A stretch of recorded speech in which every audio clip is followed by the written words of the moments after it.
할렐루야. 오늘도 굿TV와 함께 하시는 여러분들을 주님의 이름으로 사랑하고 축복합니다. 오늘은 마태복음 26장 28절의 말씀을 통해서 성막의 영성 가운데 7번째 시간이요, 번제단의 첫 번째 시간을 함께 나누며 은혜를 받기를 원합니다. 우린 그동안 6주에 걸쳐서 성막이 우리들에게 주는 영적 메시지를 나누며 은혜를 함께 받았지요. 성막을 통해서 우리에게 주는 메시지 가운데 여러 가지가 있지만 가장 핵심적인 요소는 뭐냐? 우리를 믿음에 이르게 하는 영성이 무엇인가를 알려주고 있다고 하는 것이죠. 그래서 이를 성경은 복음이라고 말하며 사도 바울을 통해서 로마서 1장 17절의 말씀에 복음에는 하나님의 의가 나타나서 믿음으로 믿음에 이르게 하나니 기록된 바, 이건 하박국서 2장 4절을 말하는 겁니다. 기록된 바 오직 의인은 믿음으로 말미암아 살리라 함과 같으니라 라고 말하며, 복음은 무엇이냐? 믿음으로 사는 겁니다. 근데 그 믿음으로 사는 그 믿음을 조금 더 구체화시킨 게 믿음으로 믿음에 이른다고 말하였던 것입니다. 맞습니다. 시작도 믿음이요, 마지막도 믿음임을 말하고 있는 것이죠.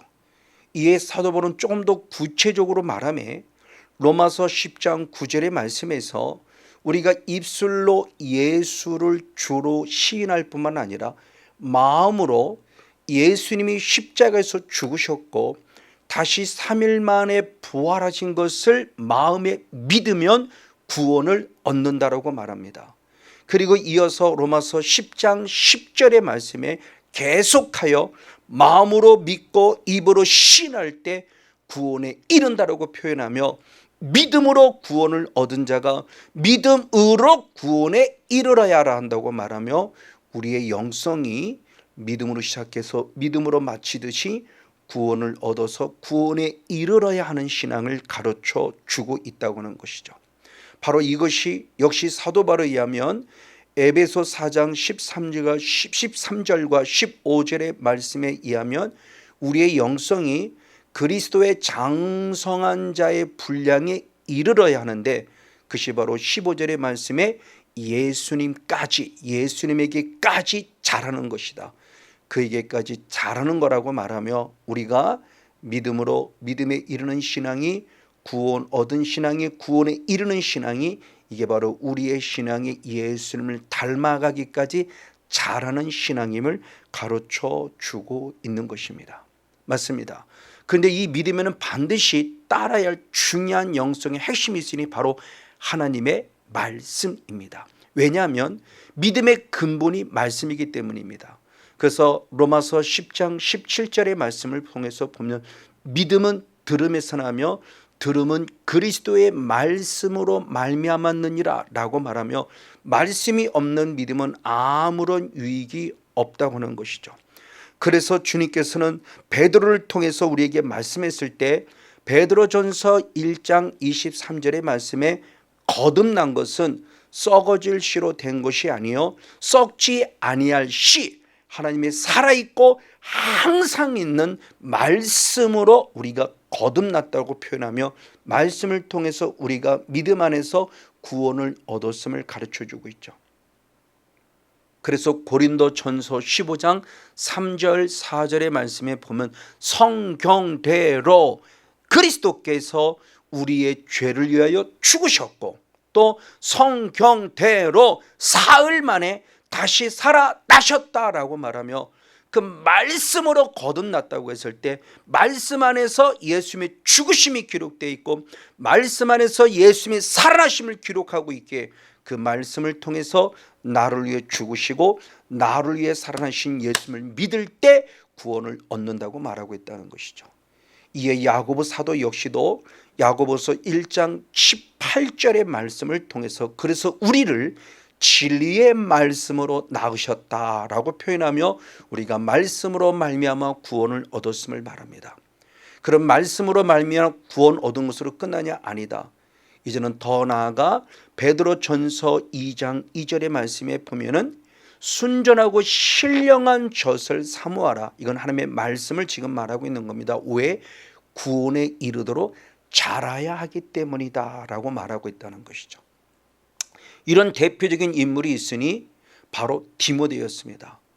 디모데는 디모데후서 3장 15절의 말씀을 통해서 보면 어려서부터 그는 성경을 알았다고 고백하며 어려서부터 성경을 알았기에 구원에 이르는 지혜를 가진 자다라고 바로 우리에게 가르쳐줌을 통해서 말씀을 통해서 구원 얻은 디모데가 말씀을 통해서 구원에 이르도록 자란 대표적인 인물임을 우리에게 가르쳐 주고 있는 것이죠. 맞습니다. 바로 이와 같이 우리의 영성은 철저히 말씀을 통해서 구원에 이르러야만 합니다. 그러나 그 말씀이 단순히 지식으로 끝나서는 안 된다는 거죠. 즉 내 힘으로 구원을 얻은 것도 아니요 내 힘으로 구원에 이르는 것이 아닙니다. 그럼 누구의 것이냐? 오직 성령님입니다. 그래서 빌립보서 1장 19절의 말씀을 통해서 보면 너희의 간구와 성령의 도심으로 우리의 구원에 이른 줄 안다라고 표현하며 성령님의 절대적인 감동과 감화에 의한 말씀으로 말미암아 구원을 얻은 자가 구원에 이른다는 것을 가르쳐 주고 있는 것입니다. 이 예수님도 히브리서 9장 28절에 내가 이 땅에 다시 오는 목적도 말씀하니 초림의 예수는 우리 죄 문제를 해결함으로 구원을 얻게 하시는 은혜로 오신다면 다시 오시는 재림의 예수님 이제는 죄와는 상관없이 우리를 구원에 이르게 하기 위하여 두 번째 다시 나타나신다라고 표현하며 우리를 구원에 이르게 하기 오시는 예수님을 분명히 보여주고 있습니다.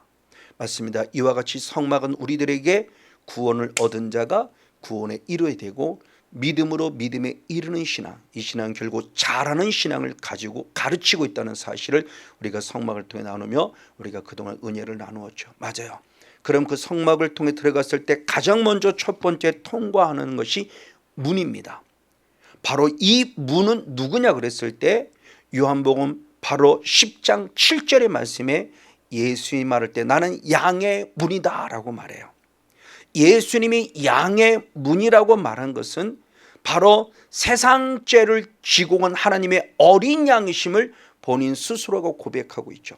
그래서 요한복음 1장 29절의 말씀에서는 나는 세상 죄를 준 하나님의 어린 양, 세례 요한이 예수님을 설명할 때 보라 세상 죄를 지고 가는 하나님의 어린 양이다 라고 표현하며 결국 예수님이 양의 문으로서 즉 세상 죄를 지고 온 하나님의 어린 양으로 우리에게 오셔서 구원의 문을 열어주셨음을 말하고 있죠. 그래서 요한복음 10장 9절의 말씀에 예수님이 친히 말씀하실 내가 문이니 나로 말미암아 들어가는 자가 구원을 얻으리라 라는 말씀을 통해서 바로 문은 예수 그리스도를 우리에게 말씀하고 있다는 사실을 우리가 분명히 알 수 있습니다. 맞습니다.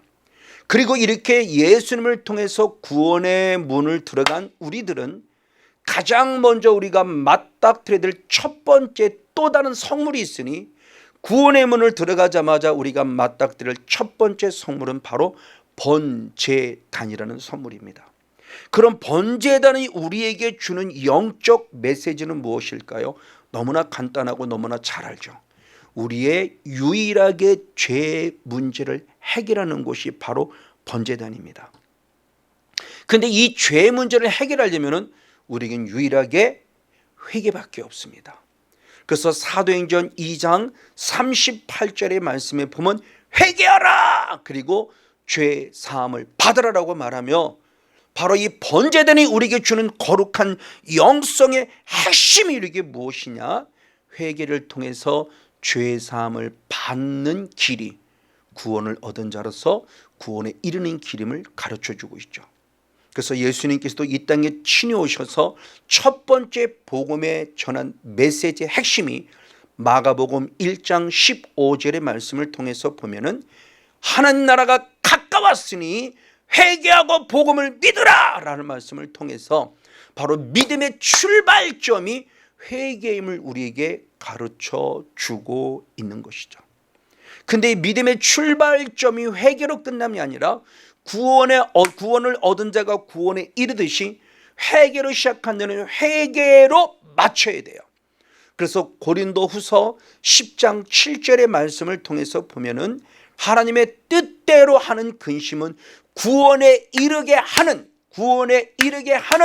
회개를 이룬다라고 표현하며, 우리의 믿음의 시작이 바로 회개란다면 믿음의 마지막 마침 역시도 회개임을 우리에게 가르쳐 주고 있습니다. 맞습니다. 이와 같이 죄 문제를 해결하는 회개가 바로 번제단에서부터 시작이 되어야 한다는 것을 가르치고 있다고 하는 것이죠. 맞습니다. 이 번제단이 하는 일은 결국 뭐냐? 피를 뿌림으로 말미암아 우리의 죄 문제를 해결해 주는 것이에요. 그러면 중요한 부분의 모습이, 이렇게 우리의 죄를 깨끗게 하려면 과연 어떠한 과정들을 거쳐서 우리의 죄를 깨끗게 할 수 있는가라는 부분이 역시 번제단의 영성을 통해서 잘 가르쳐주고 있습니다.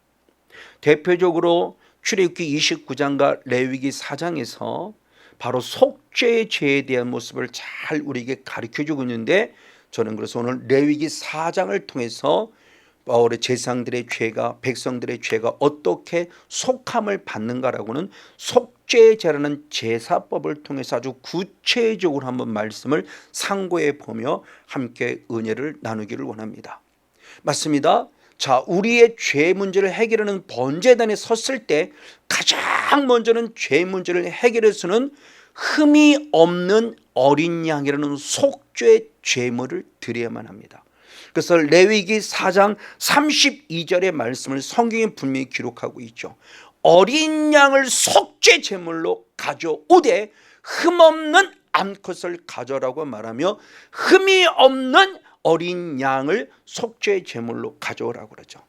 이걸 구체화시킨 게 베드로전서 1장 19절의 말씀에 보니 바로 예수님이 젖먹고 흠없는 어린 양이시다라고 말하며, 그 예수님이 우리들에게 젖먹고 흠없는 어린 양이신 속죄 제물임을 분명히 가르쳐 주고 있습니다. 이 말을 달리 말하면 조금 전에 앞에서 나왔던 요한복음 1장 29절의 말씀에 이 흠이 없고 점이 없는 예수님이 세상 죄를 지고 가는 예수님이란 사실이죠. 그러기에 우리들이 번제단에 왔을 때 가장 먼저 죄 문제를 해결해서는 내가 스스로 죄 문제를 해결할 수 없습니다. 흠이 없고 점이 없는 어린 양인 속죄 제물을 통해서 우리의 죄 문제가 해결될 것을 말합니다. 즉 어린 양, 즉 세상 죄를 지고 있는 어린 양이신 예수님만이 우리의 죄 문제를 해결하는 유일한 구원자라는 것이죠. 우리는 그걸 어떻게 할 수 있는가? 마태복음 1장 21절의 말씀에 예수라는 이름값을 통해 알 수 있으니 아들을 낳으니 그 이름을 예수라라. 그럼 예수가 누구냐?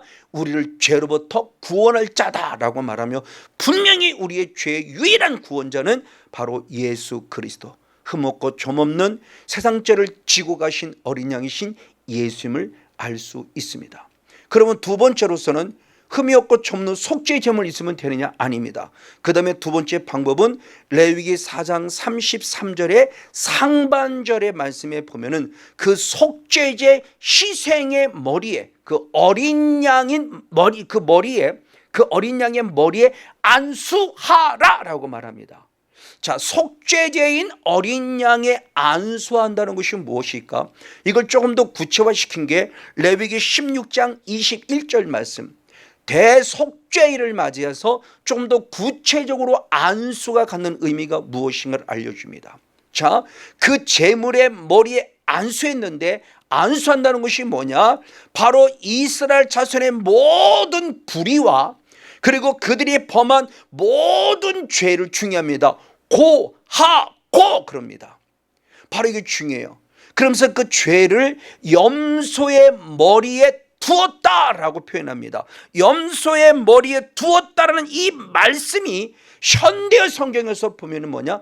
뒤집어 쓰게 했다라고 표현합니다. 즉 한 마리의 어린 양에게 우리가 안수한다고 하는 것은 내 죄를 이 어린 양에게 뒤집어 씌운다는 걸 말해요. 자, 흠없는 어린 양에게 성건용 목사가 범한 죄를 안수를 통해서 뒤집어 씌우는 겁니다. 이것이 결국 영적인 세계 속에서 예수님과 적용시켜 보면은 우리의 죄를 예수님께 자백하는 거예요. 예수님께 전이시키는 겁니다. 예수님께 내 모든 죄를 고하는 거예요. 그래서 요한 1서 1장 9절의 말씀을 통해서 보면은 예수님께 나의 죄를 자백하면 미쁘시고 의로우신 예수님은 우리를 죄를 사하실 뿐만 아니라 우리를 모든 불에서 깨끗게 하신다고 말하며 참된 구원의 길이 바로 우리의 죄를 자백했을 때임을 고백하고 가르쳐주고 있죠. 역시 시편 기자 역시도 시편 32편 5절의 말씀에도 보면 우리가 우리의 죄를 자백했다 할 때 자백했다는 것이 내 죄를 아뢰고 숨기지 아니했다. 그럴 때 주님께서 내 죄의 악을 사하셨다라고 성경이 말해주고 있습니다. 이건 예수님이 우리를 살리는 아주 중요한 영적인 법칙을 만들어 준 거예요. 예수님께는 정말 죄송하지만 내가 살려면 나는 내 죄를 예수님께 뒤집어 씌울 수밖에 없어요. 그걸 잘 설명한 게 고린도 후서 5장 21절입니다. 점없고 흠없는 예수님, 즉 죄로 알지도 못하는 예수님에게 우리를 대신하여서 내가 범한 죄로 죄를 삼으셨다. 그 죄가 없은 예수님에게 성건용 목사가 범한 죄를 삼으셨다. 그런데 그 삼으셨다라는 것을 새 번역 성경에서 본 우리의 죄를 뒤집어 씌웠다. 누구에게? 예수님께. 그럴 때 우리가 누가 되냐? 하나님의 의가 되게 하셨다는 거죠. 지금 내 죄를 어린 양에 뒤집어 쓸 때 죄가 없으신 예수님에게 내 죄가 전이 되므로 예수님은 죄인이 되셨고, 그 죄인 된 예수님이 십자가에 죽으실 때 원래는 예수님은 하나님의 의를 가진 의인이셨대. 그 하나님의 의가 내게 전이 돼서 나를 바로 살려 주었다는 것을 말하죠. 그러니까 이제는 흠없고 점없는 예수님 앞에 무릎 꿇어서 반드시 우리의 죄를 자백함으로 말미암아 우리의 죄는 예수님께로 전이되고 예수님의 의가 우리에게 전이 돼서 우리가 바로 의를 힘입는 바로 주인공이 되어야 한다는 것이죠. 그러면 자백하는 것으로 끝나냐? 아니었습니다. 더 나아가 계속해서 레위기 4장 33절 하반절의 말씀에 보면은 그 우리의 죄를 전이시킨 속죄 제물을 중요합니다. 잡아라 그랬습니다. 그 잡는다는 것이 결국 뭐냐? 예수님을 십자가에서 죽이는 것을 말하고 있는 것입니다. 그래서 조금 전에 말씀드렸던 고린도전서 15장 3절의 말씀에 보면 예수님은 성경대로 우리의 죄를 위해서 죽으셨다고 말하며 바로 예수님이 십자가에서 죽으셨음을 우리에게 가르쳐 주고 있죠. 맞습니다. 바로 이와 같이 우리의 죄를 바로 예수님께 전이시킬 때 예수님이 그 죄의 모습을 뒤집어 쓰시고 친히 십자가에서 죽으셨는데, 이걸 로마서 5장 8절에서는 우리를 향한 사랑의 증거라고 그랬습니다. 우리가 아직 죄인이었을 때 예수님이 십자가에서 죽으심으로 말미암아 우리를 향한 사랑을 확증해 주셨다는 거예요. 아멘. 너무너무 감사하죠. 그러나 예수님이 죽으심으로 끝나지 않습니다. 진정한 속죄를 받으려면 이제는 네 번째의 모습으로 역시 레위기 바로 4장 34절의 말씀에 보면 그를 잡았다, 죽였다는 겁니다. 왜 죽였냐? 피 때문입니다. 그래서 레위기 4장 34절에서는 제사장은 그 속죄생의 피를 손가락으로 찍어서 번제단 뿔에 바르고 그 피를 즉시 전부를 제단 번제단 밑에 쏟아라고 말하며 바로 피라고 하는 것과 분명히 연결이 되어져야 기독교의 완성이 될 수 있습니다. 우리들에게 있어서는 정말 피가 없으면 안 됩니다. 피는 절대적 필요한 요소입니다. 그래서 레위기 17장 11절의 말씀에 바로 생명은 피에 있다고 말하며 그 피가 있음으로 말하며 그 피가 우리 죄를 속하였다라고 표현을 통해서 피로만 우리의 죄가 바로 사함받을 수 있음을 가르쳐 주고 있죠. 이에 히브리서 9장 22절의 말씀에도 바로 피 흘림이 없은즉 사함이 없느니라는 말씀을 통해서 오직 피로만 우리의 죄사함의 은혜가 있음을 가르쳐 주고 있습니다. 십자가에 죽은 사람이 수없이 많았습니다. 저주의 십자가입니다. 그런데 피 흘리심으로 유일하게 예수님뿐입니다. 죄가 없으신 예수만이 피 흘리셨어요. 십자가에 죽으셨다는 피입니다. 그 피가 지금 우리들이 가르쳐주고 있는 거죠. 그래서 마태복음 26장 28절의 말씀에는 예수님이 우리를 죄사함을 얻게 하려고 많은 사람을 흘리는 바 나의 피 곧 언약의 피라고 말해요. 그 언약의 피가 우리를 죄로부터 구원하심을 이렇게 가르쳐주고 있죠. 그래서 사도 요한 역시도 요한일서 1장 7절의 말씀에 예수의 피가 우리를 죄에서 깨끗하게 하였다고 말하며 예수의 피로만 구원이 있음을 가르쳐주고 있고요. 그래서 구원받은 증거로서 베드로 전서 1장 2절 말씀에는 뭐라고 표현했는가? 우리는 예수의 피 뿌림 받기에 택함 받은 자다라고 표현하며 예수의 피로 택함 받은 자에게, 예수의 피 뿌림 받기 택함 받은 자에게 구원받은 백성들에게 분명히 알려주고 있죠. 그리고 더 나아가 예수님은 요한복음 6장 54절의 말씀을 통해서 내 피를 마시는 자만이 영생을 가졌고, 아멘, 더 중요합니다. 그리고 마지막 날에 내가 다시 그를 살린다 그래요. 그리고 늘 이 시간도 예수의 피를 날마다 뿌리고 바르고 덮어야 되고, 예수의 피를 날마다 먹고 마시는 자가 될 때 영생을 얻어 바로 구원의 모습에서 죄사함의 은혜를 공급받을 뿐만 아니라 다시 오실 재림의 예수님을 만날 때 다시 살아나 구원에 이르는 자가 된다는 것을 이게 가르쳐 주고 있습니다. 맞습니다. 그러면서 히브리서 기자는 너무너무 중요한 영성을 우리에게 알려줬어요. 히브리서 9장 26절 말씀을 통해서 예수님이 우리의 죄를 없게 하시기 위해서 죄를 사기 위해서 십자가에 죽으신 사건은 단번의 사건이라고 말합니다. 단번에 제사를 드려 죄를 없게 하시려고 우리에게 나타났다. 단번. 즉 2000년 전에 예수님이 십자가에 죽으신 사건은 단번의 사건이에요. 과거의 사건입니다. 그래서 히브리서 10장 10절 말씀에도 똑같은 말씀이 있으니 바로 우리들의 존재의 모습을 단번에 당신을 들이심으로 우리를 거룩하셨다고 말하며 단번의 사건의 아주 중요한 핵심을 봅니다. 자, 사건은 분명히 단번의 사건입니다. 근데 그 영적 효능은 어떠냐는 거죠. 역시 히브리서 9장 12절의 말씀에 그 자기의 피로 영원한 속죄를 이루셨다. 영원하다는 겁니다. 사건은 2000년의 과거의 사건으로 단번이지만 그 영적 효능은 영원히 우리를 구원하셨다는 말이에요. 영원한 제사. 그래서 사건은 단번의 사건이지만 그 영적 효능이 영원하다고 말하고 있다고 하는 것이죠. 그래서 히브리서 10장 12절 말씀에도 보면은 영원한 제사를 드리셨다 그래요. 우리의 죄를 위해서 영원한 제사. 사건은 단번의 사건이지만 그 영적인 효능은 영원하다는 것이죠. 그리고 마지막 그 중요한 부분의 모습이 히브리서 10장 14절의 말씀에 우리를 영원토록 동일하게, 영원토록 우리의 존재의 모습을 온전케 하셨다라고 말합니다. 그래서 히브리서 10장 10절 12절 14절을 한마디로 간단히 말한다면 단번에, 그리고 영원히, 그리고 온전케 하셨다는 거예요. 이게 예수의 피의 확실한 은혜 능력이요, 번제다는 것부터 시작해서 우리들에게 바로 회개를 시작하는 영성 안에 믿음으로 구원을 얻어 회개한 자의 모습에, 이게 구원에 이르는 과정 속에 필요한 첫 출발점이요, 스타트임을 가르쳐 주고 있습니다. 그러므로 번제단은 바로 예수 그리스도의 십자가 사건의 골고다 산상을 의미하기도 하죠.